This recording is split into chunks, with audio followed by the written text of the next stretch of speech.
Today I'm going to talk about the ethnographic methodology in research using an ethnographic method. I've been taking this for 14 years every year at Queen's Foundation and in the Oxford Center for Mission Studies and also in the Oxford Center for Religion and Public Life and in different universities. So this is part of the lectures that I used to do. And you can always read it in an article, which I will share in a minute. Meanwhile, I'll share this PowerPoint with you, which is available online. So you can download that. A number of websites have uploaded that. So it's a kind of using ethnographic methodology in theological research. I've done that this year, last year, 2021, for the Queen's Foundation. What is the quality? It starts with the qualitative research, basically. It's in the quantitative research, we quantify people in terms of numbers or statistical analysis, or the method is survey method and interview. But in a qualitative research, we take individuals as meaning makers or interpreters, or they construct meanings in relation to an object. It has some methodological issues. Of course, we'll highlight that a bit later. So a qualitative research can be characterized as the attempt to obtain an in-depth understanding of the meanings and definitions of the situation presented by informants rather than the production of a quantitative measurement of their characteristics or behavior. It's more inductive, observing people and how they interpret and how the informant help us to interpret what the way they behave and how they interpret the situation they are in. All that comes into this qualitative method in research. Why do we need a method?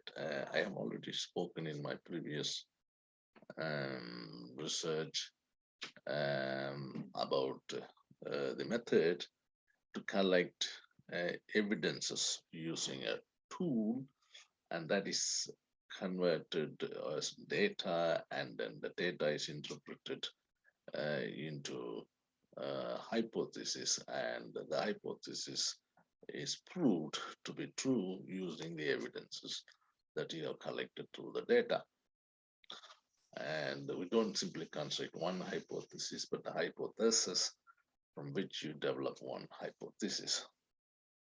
And so the qualitative research is much appreciated nowadays, though nowadays many people prefer the mixed methods of qualitative and quantitative methods.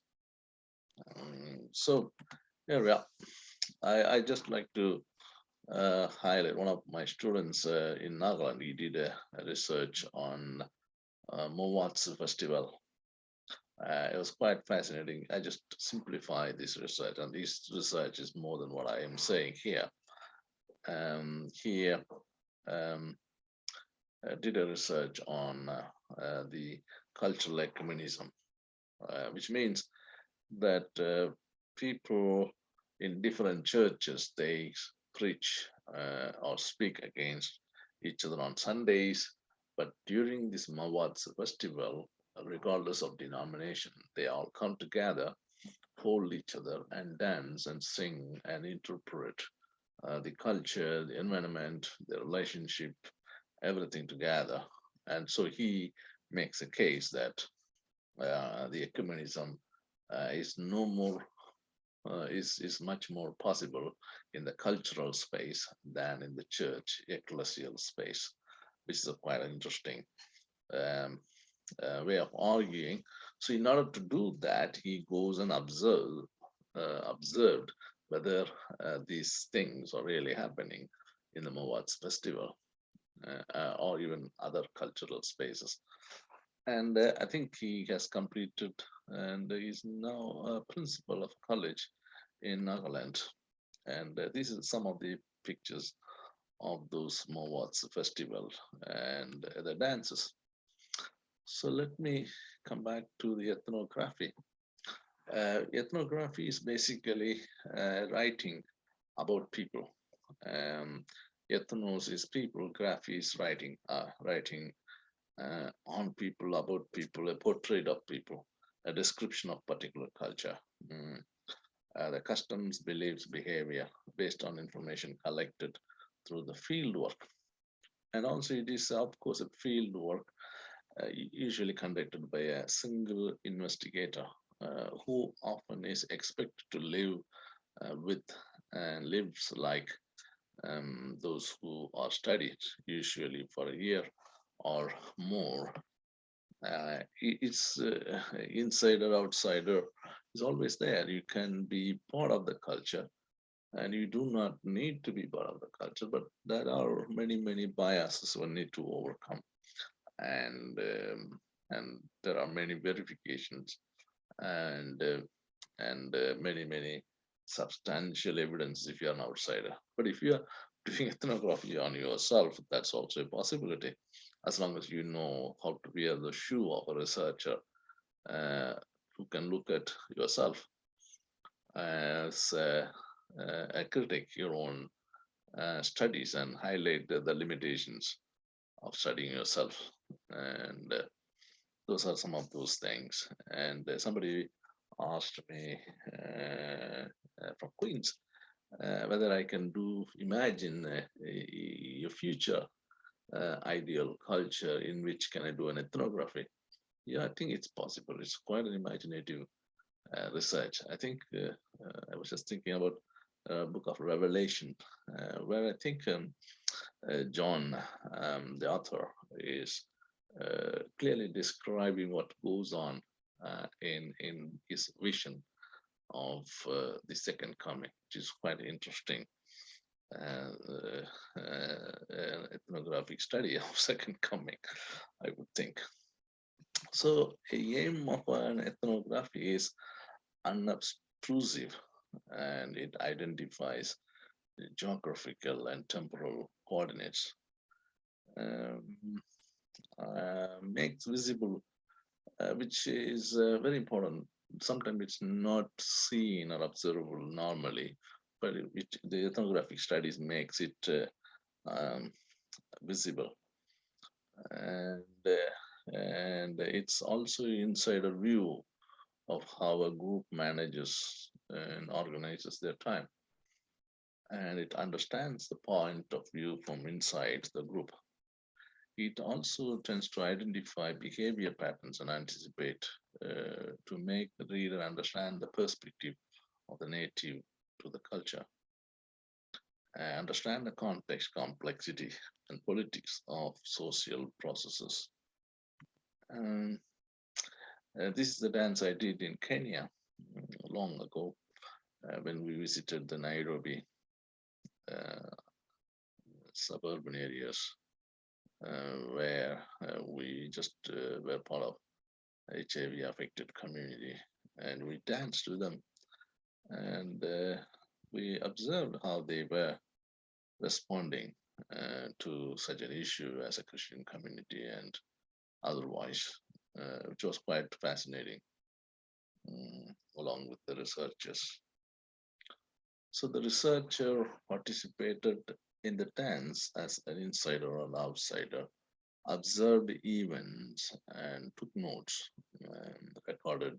You can record audio, visual, and you can record also smell. How do you feel? And the artifacts used, the movement, as seen, as tasted or heard. And so there are many ways of recording, and you can use multiple people, multiple ways of technology and to do that. And we can also interview people for the collection of oral text, which can be analyzed in frequency as well as with the consistency, uh, and even a group verification can be done. And you have to return to verify the similarities as well. And what are the evolving themes? And can also ask people to interpret and identify those themes. But I like to come back to the idea of culture in ethnography. Culture is often defined as the knowledge that one needs to be part of a particular group, the way to live or the way to act, to be like the member of the group or to live like a member of the group. So the culture is much more defined in the way the people than the knowledge that you need to be part of that group, to behave, to act, to understand, to interpret. And it's quite fascinating to see. Whereas the culture and cultural studies is defined as mostly the representative artifacts, the best expression of the people, like Bible is a cultural text. And there are many ways of studying the culture. It's to cultivate basically the root word means. But I here identify an analog of culture to for us to understand the ethnographic method. And here, how do we observe or how do we interpret? What do you see? What do you hear? What do you touch? That's where the external things that you learn or consciously done easily changed. So that gives a knowledge. To some extent, it's a kind of observable, objective knowledge. Whereas there are internal things below these actions. What are the beliefs? What are the values, thought patterns, and myths that are internal to this? And they are implicitly learned, they're unconscious. And that's where you have to play a very interesting role as an interpreter and recognize these um, signs as well to collect them, which is a subjective knowledge. How to do that is also another tip I am giving here. What is done is behavior. What is understood as good or best defines the value, and what is true highlights beliefs. What is real gives you value. Of course, these are little simplistic questions, but still they are to some extent helping people to understand the way people behave and interpret, and the way people to understand and explain to us. It has its own constraints, of course, but still there are some ways we can collect some data on this basis. I just like to highlight this as a funny bit because in some, I still remember this is one alcoholic and non-alcoholic. I immediately remember the communion table at yeah, some theological colleges where ecumenical colleges where a non-alcoholic wine and an alcoholic wine is kept. People move according to the denomination, according to their belief, and just to observe a little funny fact on this. And also in the cultural boundaries, very often people cross boundaries. It's not that they all stuck to one particular culture. And there are possibilities of crossing boundaries, and that need to be observed as well. And that sometimes, whether it is a variance in majority or variance in minority, these people can also be crossing cultures that need to be observed. So these are very, very important. Why they cross and how they cross can be interpreted, and how they experience the duality of their own identity or multiple identity, they call it, which is also very interesting phenomenon to observe in cultures. And and so here I just like to highlight that the way to observe is to what are they speaking, what are they seeing, what are they hearing, what are they touching, what are they tasting, what are they smelling. And it is quite fascinating. There are many senses, as much you can observe, as much you can interpret, then you can collect the text. You do not need to go every year for this event. If you collect once or twice, and the consistency and the commonality and the themes evolving very similar, and I think that is, if you collect as much information as possible, that should provide you enough data to make a case. And and then we come back to a particular method. I just like to use in ethnography, which is participant observation. And of course, we need to know what is the research issue that we are dealing with. At times, we think that as a pastor or as a normal person, we want to solve the world's problem using a PhD thesis. That is not all about a PhD thesis. A PhD thesis is to address a particular issue of research, the knowledge gap, which I was talking about in the previous video, and and then really how that knowledge gap can be addressed through that inductive research. Um, Particularly, I like to speak on this. Um, I had one of the students coming from India to do PhD. He did PhD in 3 years' time, and he had a brilliant research in his studies. He worked on um, the Dalit theologies, and he realized much of the theology is written from kind of individuals who studied the books and the people to some extent in some ways, and more or less they were armchair theologists. And he wanted to go to people and see how do some people who are in the process of empowerment see their faith and link their faith to that act of empowerment. That's a very interesting point. And when he went there, and what was ideal to be Dalit theology and what was impossible, and these people were holding a middle position of interpreting their faith in terms of their empowerment and the way they see within the whole society transformative effect. And that these people interpreted very nice thin middle ground of the Dalit theology, which was very, very interesting for me to observe at an early stage of his research. And so it is clearly focused on where the knowledge gap is. And when he went to inductive to find from people how they define their faith in the context of their activities in relation to their empowerment and how that empowerment activity helped them to interpret their faith, it is easy to further the knowledge as a new something new, which is very pragmatic and practical in realistic context. And that makes the life easier as a as a um, research to complete in within a short time. But then you also need to have a universe in the research. There are many words that are used for this, but I use the word universe. What is the research universe? We have to narrow down the research universe. For example, if you are doing a research in Uganda, for example, if you are doing in the Anglican Church among the young people, you are saying teenagers, okay, 13 to 17 or 18, 19, and within one diocese, yeah, that is the universe from where you collect the samples, and from the samples you collect the data. And once you have collected the data and you interpret, you develop your hypothesis, and then you find your final hypothesis, which can be interpreted to anybody within that universe.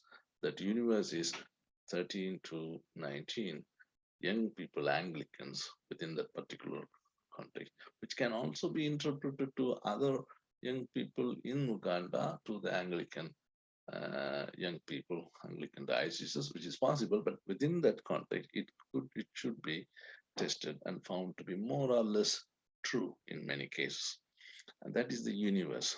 And sometimes Pauline letters or Corinthians can be universe. Within Corinthians or Romans ecology, if you want to do, you can go for Romans chapter 7, 8, and where you get a particular text within which you do your research as that is the universe. And then samples you have to collect within the universe, and then data collect and then interpret it. And it is called inductive because we go to the people and find the the further knowledge, discover the further knowledge by being there. That is the way we get into this method uh, as an inductive. Using ethnography as a theological methodology. Uh, of course, theology is a formal reflection, description, and account of religious experience, while anthropology presents the theoretical interpretation of life experience of a particular society in general. I like to say anthropology can do the research as people's experience and studying their experience, even if it is subjective in their belief. But they don't often necessarily take God into it, and they can do without God. Whereas theology would actually take the subjective interpretation, understanding with God, and that is the difference. And that's what Douglas Davis would say. A life studies experience lies at the heart of each, but their fundamental distinction concerns the existence of God. Christian theology could not function without the belief in God, while anthropology operates perfectly naturally without it. And I think it's okay for theologians to use the cultural anthropology uh, by bringing the belief in God as part of their people's experience. And many cultural anthropologists take God experience as experienced and interpreted by people seriously and study them through their participant observation. Many of the anthropologists would say it is the idea of God, how the people use, and it is the way people interpret God, and their common experience and behavior are organized around sometimes symbolic meanings like Eucharist and expectations that are attached to objects that are socially valued, like a church or church bells, which would be quite interesting why people don't attend the church service, but they are very happy to come and ring the bells. And nobody has done the analysis among these people, their behavior, what do they do after the bells, and do they say somebody say prayers or somebody is happy, and it would be quite interesting to do a cultural analysis, cultural anthropological study on the bell ringers. Mm, Assumptions that underlie the anthropological research perspective. This is one of the things I like to say. First, it is assumed that people are symbol constructing and spend a great deal of time consciously, unconsciously, interpreting what the symbols behaviors created by themselves and others mean. And people, it's not a waste of time, but the people do it in a way. How do they construct these their behaviors in relation to some symbol or some experience called experience, religious experience they continue to interpret. Anthropologists gain knowledge of how people think and behave through involvement into the daily social activities.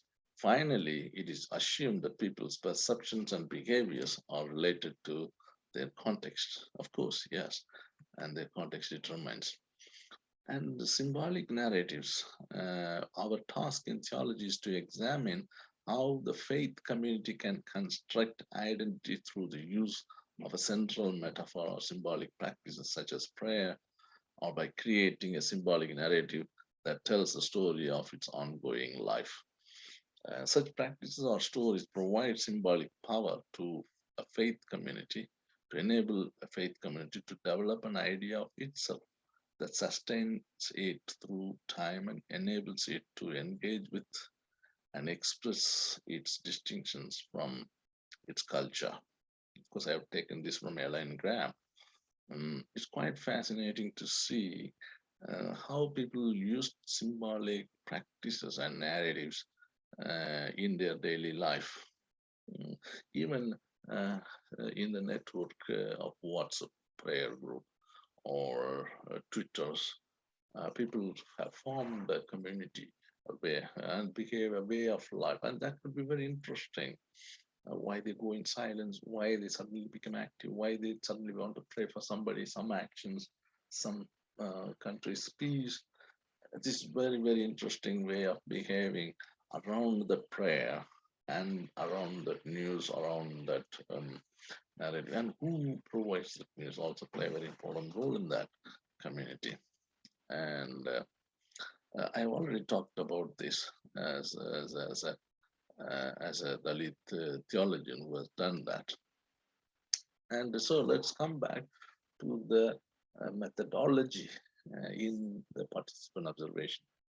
Ethnography within the ethnographic field, participant observation is one method, but it should have a logic. And when students always get confused between method and logic, the reasons for using the method, it's not simply because I don't have any other people to do. I survey these people or I interview these people. I don't have any other methods to do, so I use this method. No, no, that's not the logic. The logic is the philosophy behind the method. And I give one of the examples here.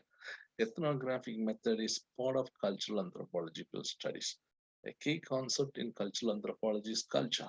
Every organization has a distinctive culture. Each has a unique cognitive structure, rules of moral conduct, and patterns of social interaction. These are the assumptions that we make behind this method. An anthropologist researches global culture by fieldwork, which is accomplished by immersion into a society, socio-cultural environment. It is the study by doing and by analyzing.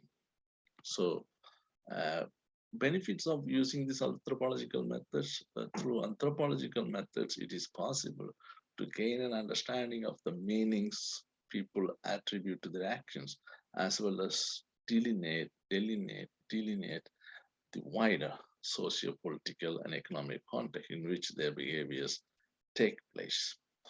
And so, methodological principles, it is natural. This is the view that aim of social research is to capture the character of naturally occurring human behavior, and that this can only be achieved by first-hand contact within it, not by inferences from what people do in artificial settings like experiments or from what they say in interviews about what they do elsewhere.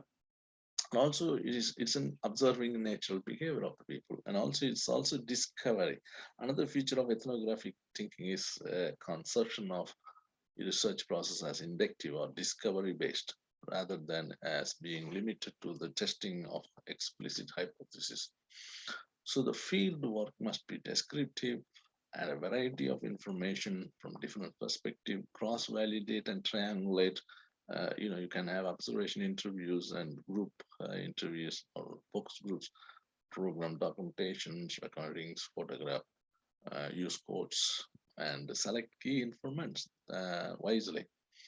Be aware and sensitive to different stages of fieldworks. In a nutshell, researchers must make their research goals clear to the members of the community when you are doing ethnographic research, where they undertake their research and gain the informed consent of their consultants to the research beforehand. It's important to learn whether the group would prefer to be named in the written report of the research or given a pseudonym, or to offer the results of the research if informants would like to read it. Most of all, researchers must be sure that the research does not harm or exploit those among whom the research is done. You never net a fish without getting wet.